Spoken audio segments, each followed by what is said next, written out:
Assalamualaikum warahmatullahi wabarakatuh. Kali ini saya akan kembali mengulas tentang fosil Gallikelor Jumat Kliwon, yang mana sudah sering kali saya ulas beberapa hari lalu, beberapa minggu lalu, bahkan beberapa bulan lalu teman-teman ya.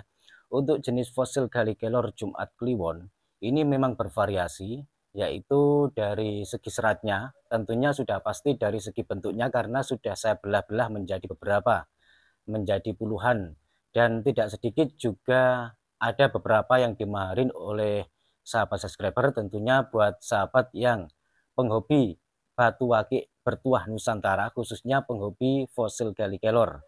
Ya, ini adalah fosil Gallikelor Jumat Kliwon yang sering saya tunjukkan beberapa waktu yang lalu.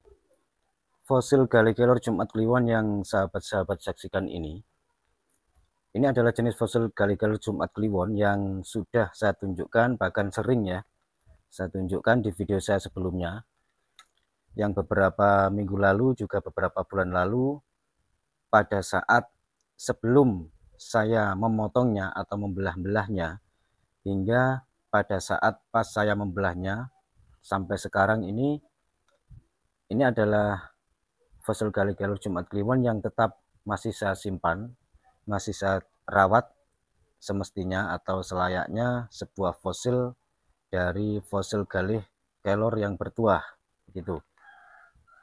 Mungkin sahabat-sahabat yang sering mengikuti video saya atau melihat-lihat video saya tidak asing lagi dengan fosil Gallikelor Jumat Kliwon yang mempunyai motif ini. Ya. Ini kalau dibikin batu liontin atau batu cincin, bisa diambil seratnya ini, yang bagian sini menjadi motif kendit. Ya. Rencananya ini beberapa minggu yang lalu, rencananya akan saya asahkan tapi tidak jadi. Terus ini juga saya asahkan tapi tidak, yang ini sudah saya asahkan karena yang berbentuk ini hampir sama dengan ini ada dua, karena awalnya segini saya potong jadi dua, yang satu sudah saya asah. Dan untuk jenis fosil Gallikelor Jumat Kliwon itu meskipun dari jenis bongkahannya saja sudah bisa aktif, tapi kenapa setelah diasahkan itu menjadi pasif? Nah, ini sering menjadi pertanyaan khususnya buat sahabat-sahabat yang masih pemula ya. Pertanyaannya kenapa begitu? Dikarenakan energi pada sebuah benda, energi yang sifatnya alami, itu juga perlu waktu untuk menyelaraskan dengan bentuk barunya begitu. Dan ini sudah pernah saya ulas di video saya sebelumnya beberapa bulan lalu ya. Kali ini saya ulangi lagi dikarenakan masih saja ada beberapa sahabat pemula yang menanyakan hal sedemikian rupa, mungkin dikarenakan belum mengetahui video saya sebelumnya atau baru mengetahui channel saya ini, sehingga belum sempat mengikuti. Dan itu saya maklumi dikarenakan begini, sekali lagi saya katakan, dari jenis energi secara alami itu juga perlu waktu untuk menyelaraskan dengan bentuk barunya. Contohnya pada saat saya sebelum membelah fosil Gallikelor Jumat Kliwon ini sudah aktif. Sebenarnya sudah pernah saya tes dengan senapan angin, sasaran gelas seperti biasanya, alhamdulillah gelasnya tidak pecah. Setelah saya belah-belah menjadi berkeping-keping, contohnya salah satunya ini, saya kasih dua contoh saja ini ya. Itu saya tes kembali langsung setelah saya belah, langsung saya tes, ternyata gelasnya pecah.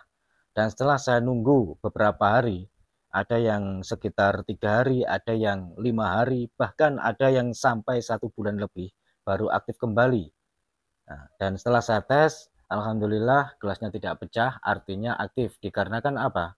Yang namanya energi alami yang terdapat pada sebuah fosil Gallikelor, termasuk fosil Gallikelor Jumat Kliwon yang saya bahas kali ini ya, itu juga memerlukan waktu untuk menyelaraskan dengan bentuk barunya. Nah, maksudnya yang menyelaraskan itu energinya teman-teman. Bukan berarti kalau sudah bongkahan dibentuk cincin langsung aktif, tidak. Nah, katakanlah kalau sudah bentuk bongkahan begini ya, ini saya bentuk menjadi 2 cincin atau 1 liontin gitu saja. Itu akan pasif atau energinya akan melemah. Tapi kalau kita mau menunggu sekitar 1 minggu, bahkan ada yang sekitar 1 bulan lebih, wallahu alam, itu bisa aktif kembali atau bisa kuat lagi karena energi yang terkandung secara alami dalam bongkahan fosil Gali Kelor Jumat Kliwon ini juga memerlukan waktu untuk menyelaraskan dalam bentuk barunya, begitu. Sehingga perlu waktu. Tapi tidak menutup kemungkinan ada juga yang baru dibentuk sudah langsung selaras dengan bentuk barunya sehingga langsung bisa dites. Dan itu tidak semuanya, itu wallahu alam. Saya sendiri juga tidak tahu. Yang jelas itu sudah pasti semuanya bisa terjadi atas kehendak Tuhan yang Maha Kuasa. Gitu. Dan ini contohnya fosil Gali Kelor Jumat Kliwon yang pada saat masih utuh dalam bongkahan sebelum saya belah-belah, saya tes, alhamdulillah gelasnya tidak pecah, dan setelah saya belah ini pecah.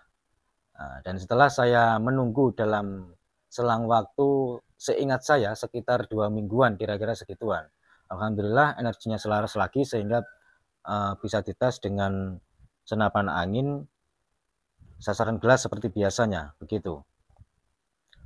Dan kalau sering-sering dites, apakah bisa? Tidak bisa, karena energi secara alami itu juga tidak boleh sering-sering dites, karena kalau sering-sering dites, nanti akhirnya akan energinya melemah, sehingga gelas yang kita bidik akan pecah. Karena energi secara alami adalah gelombang energi atau kekuatan yang terhimpun secara alami di dalam fosil Gali Kelor Jumat Kliwon ini. Jika terkena hentakan atau benturan sering-sering, maka energinya pun akan berpengaruh begitu, sehingga energinya bisa lemah. Dan kalau energinya sudah lemah, cukup dibiarkan saja, dirawat, ditaruh di tempat semestinya atau di tempat yang layak. Nanti seiring berjalannya waktu, entah itu 1 minggu, 1 bulan, bisa menguat kembali begitu. Karena fosil Gali Kelor ini alami. Untuk jenis energi yang alami itu perlu perawatan juga, karena sesuatu yang tidak kasat mata, katakanlah energi itu kan tidak kasat mata teman-teman ya, itu juga perlu perawatan yang artinya ditaruh di tempat layak, tidak sembarangan, sehingga energinya tidak tercemari begitu, karena kita tidak tahu energi negatif atau energi positif dari arah manapun itu bisa berbenturan begitu teman-teman. Dan ini saya cerita ini menurut pengalaman pribadi saya yang sudah saya alami selama saya memegang fosil Gali Kelor. Terus berbeda memang energi yang difungsikan hanya sebagai untuk tes-tesan dan energi yang berfungsi pada saat menghadapi kenyataan itu berbeda. Biasanya energi yang berfungsi pada saat menghadapi kenyataan itu berlipat-lipat. Sudah pasti energinya lebih kuat dibanding pada saat kita mengetesnya. Karena energi itu sifatnya halus sekali, tidak kasat mata, namun bisa dirasakan keberadaannya. Itulah energi. Penuh misteri teman-teman ya. Meskipun secara ilmiah bagi para ahlinya, ahli ilmuwan, dengan menggunakan kecanggihan alat juga bisa mendeteksi sebuah energi. Tapi tetap saja yang namanya energi itu tidak kasat mata dan penuh misteri begitu. Saya katakan misteri karena di sini tidak semua orang bisa mengungkapnya kecuali para ahlinya, dan tidak semua orang bisa mengetahuinya begitu. Termasuk saya juga. Di sini kita semuanya sama-sama belajar, hanya saja kalau saya memegang bendanya langsung sesuai dengan apa yang saya lihat dan sesuai apa yang saya nyatakan kepada sahabat-sahabat semuanya dimanapun berada begitu.